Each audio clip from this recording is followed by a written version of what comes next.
I didn't wake up that morning expecting to deal with the police. It was supposed to be a quiet day at the lake, one of those rare stretches of calm where nothing feels urgent. The water was still, the air was cool, and the dock sat exactly where it always had, cutting cleanly into the shoreline like it belonged there. Because it did. I'd used that dock for years. Not casually. Not occasionally. It was part of the property, something that had come with the land long before I did. It wasn't flashy or new, but it was solid, functional, and clearly maintained. Anyone looking at it could tell it wasn't abandoned or disputed. At least, that's what I thought. I was halfway through checking a loose board when I heard someone shouting from the shoreline. Loud. Sharp. The kind of voice that assumes it will be obeyed, simply because it exists. I looked up and saw her. Standing with hands on her hips, sunglasses perched high on her face, phone already in her hand like a prop. She didn't introduce herself. She didn't ask a question. She declared a problem. "You're trespassing," she said. No greeting. No hesitation. I stayed where I was, keeping my voice even. I asked her what she meant. That's when she gestured broadly toward the water, the dock, the space around us, as if ownership could be established by confidence alone. "This dock isn't yours," she said. "It's community property." That word again. Community. I'd heard it before. People use it when they want access, without responsibility. When they assume proximity equals entitlement. I told her calmly that the dock was attached to my parcel and had always been treated as private. I even pointed out the survey markers visible along the shoreline. She didn't look. She didn't need to. She had already decided. Her voice rose, not with facts, but with certainty. She explained, loudly, that everyone used the dock, that her family had always used it, that I had no right to restrict access. It was the kind of argument built entirely on repetition. I listened. Not because I agreed, but because I wanted to hear how far she was willing to go. Then she smiled. Not a friendly smile. A satisfied one. "I've already called the police," she said, holding up her phone. "They're on their way." That was the moment everything slowed down. I didn't panic. I didn't argue. I didn't tell her she was wrong, even though she was. Instead, I felt something settle, a kind of clarity that comes when someone escalates a situation without understanding the consequences. I told her that was fine. That surprised her. She expected resistance. Anger. Maybe fear. When she didn't get any of that, she grew louder instead. She started narrating the situation as if she were already vindicated, talking about trespassing laws, public access, what the police will say. I let her talk, because the truth didn't need volume. As we waited, I stepped off the dock and stood on the shore, hands visible, posture relaxed. The lake stayed quiet around us, indifferent to the tension building above it. A few neighbors slowed as they passed, curious but distant. When the patrol car finally appeared, lights flashing briefly before going dark, her expression shifted again, from confidence to anticipation. She waved them over eagerly. "This is the man," she said before they even stepped out. "He's trespassing on our dock." I caught the officer's eye and nodded. Calm. Cooperative. The dock creaked softly behind us as the water moved, still solid, still unmoved. At that moment, no one knew how this was about to end. But I did know one thing for certain. Calling the police hadn't strengthened her position. It had locked it in place. And in 5 minutes, everything she thought she owned was about to change. The officers didn't rush in. They walked up calmly, the way people do when they've already dealt with enough chaos that day and aren't interested in adding more. One of them asked what was going on. Before I could answer, she stepped forward again. "He's trespassing," she said, louder this time, like repetition would turn it into fact. "That dock is for the community." The officer glanced at me, then at the dock, then back at her. He asked her a simple question. "Is it public property?" She hesitated, just for a second, then nodded. Yes. Everyone's always used it. The officer didn't write anything down. He didn't react. He just asked another question. "Do you have documentation?" Her posture stiffened. She started explaining, not answering, about history, about neighbors, about how things had always been done. The words came fast, layered with frustration. But none of them were proof. I waited. When the officer finally turned to me, his tone stayed neutral. He asked if the dock belonged to me. Yes, I said. And then I stopped talking. That was the difference. I didn't overshare. I didn't argue. I didn't try to convince anyone. I simply answered the question that was asked. The second officer stepped closer to the shoreline, scanning the area. He noticed the survey stake near the waterline, the clean maintenance on the dock, the lack of any signage suggesting shared access. He asked her again if she had paperwork. That's when the story changed. Now it wasn't public, it was understood. Now it wasn't community property, it was always shared. Now it wasn't illegal, it was just common sense. The officer nodded slowly, like someone watching a conclusion form on its own. Then he asked the question that mattered. Do you own the land this dock is attached to? She looked past him, toward the neighboring houses, searching for backup. None came. Well, no, she said. But that doesn't matter. It mattered. I finally spoke again. I told them I had the deed on my phone. I showed them the parcel map, the shoreline boundary, the recorded inclusion of the dock as a fixed structure. I didn't raise my voice. I didn't make a point of it. I just handed over facts. The officer studied the screen carefully. He didn't rush. He didn't glance. He read. The air shifted. What had started as a confident accusation now felt thin. The certainty drained out of her posture as the officers compared the documents to the physical layout in front of them.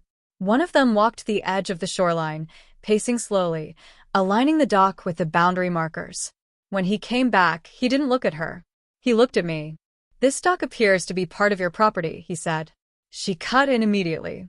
But we've always used it. The officer finally turned to her fully. Using something doesn't make it yours. That landed hard. She opened her mouth, then closed it. Her phone, the same one she'd used to call the police, hung loosely in her hand now, forgotten. The officer explained calmly that if the dock was privately owned and she didn't have permission to be there, the situation was the opposite of what she'd claimed. She wasn't reporting trespassing. She was standing on someone else's property. The realization didn't come all at once.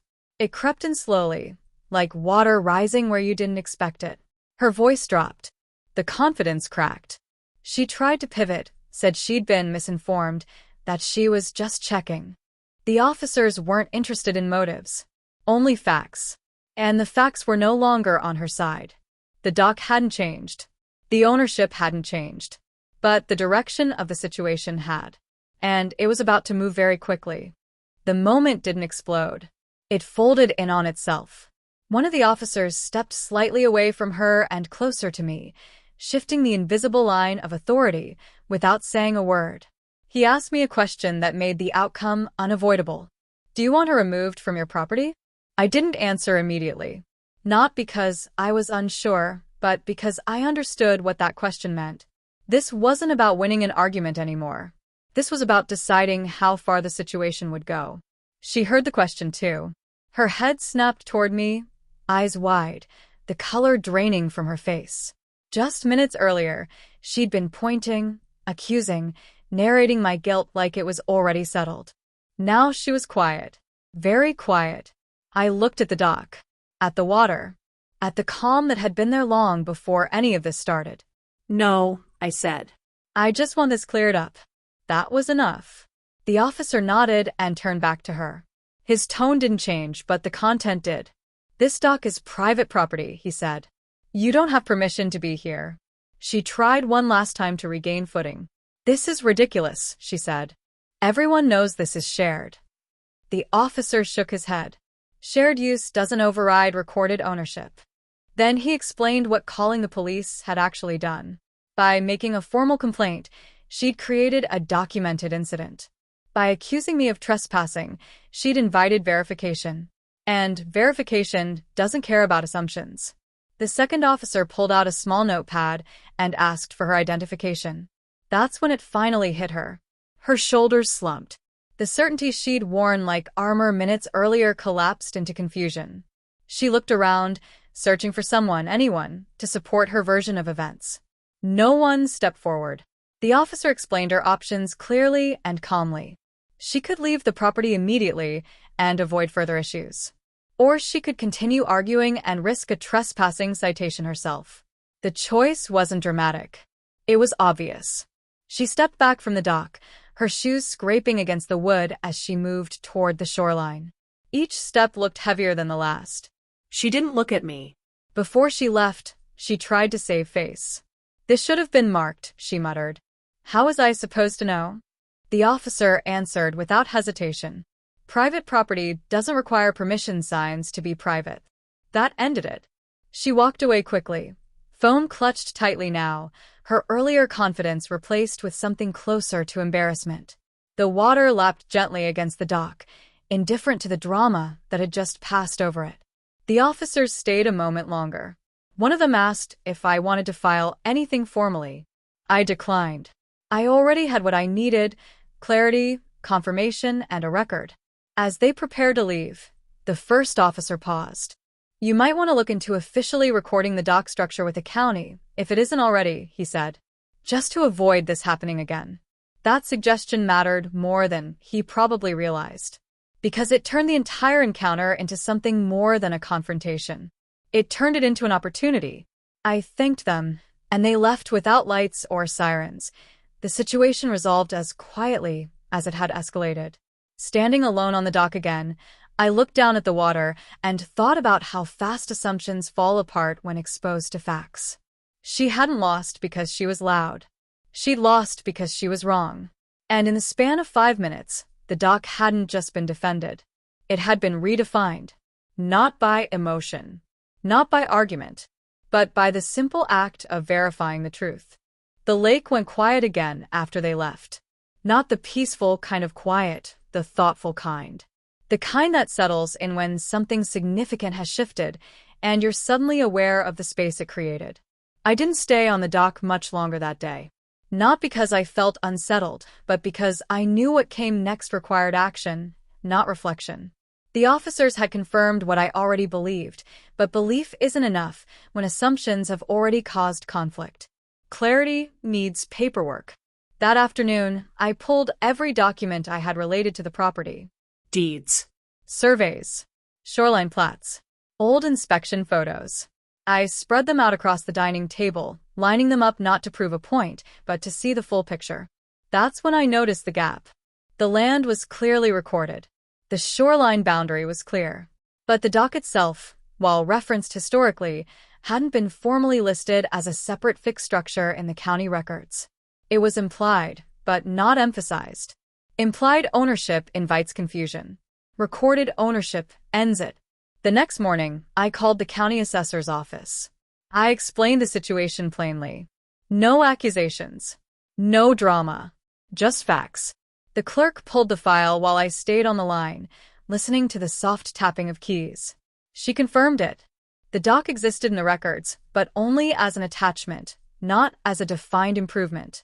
That distinction mattered more than it sounded like it would. She told me exactly what I needed to do. A site verification, a structure addendum, and an updated record. None of it was complicated. It just hadn't been necessary until now. Within days, an inspector came out. He measured the dock, took photos, confirmed its attachment to my parcel, and noted its condition. There was no debate, no disagreement. The facts aligned too cleanly. A week later, the update was filed. The dock was no longer just assumed to be mine. It was officially mine. I didn't announce it. I didn't notify anyone in the neighborhood. I didn't need to, because authority doesn't come from making noise. It comes from removing ambiguity. A small metal placard went up near the shoreline shortly after.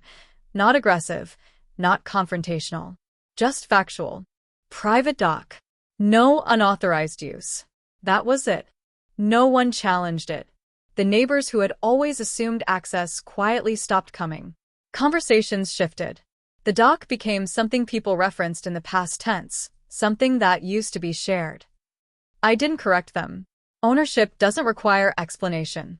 What struck me most wasn't how fast things settled, it was how little resistance there was once everything was documented. The same confidence that had fueled the accusation evaporated the moment proof replaced assumption. I thought back to the call she'd made. How sure she'd been that involving the police would tip the scales in her favor. How little she'd considered what would happen if she was wrong. In 5 minutes, the situation had reversed. In a week, it had finalized.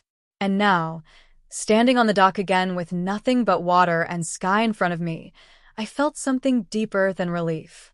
I felt closure.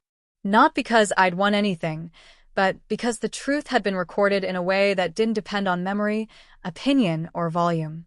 The dock didn't change. The water didn't change.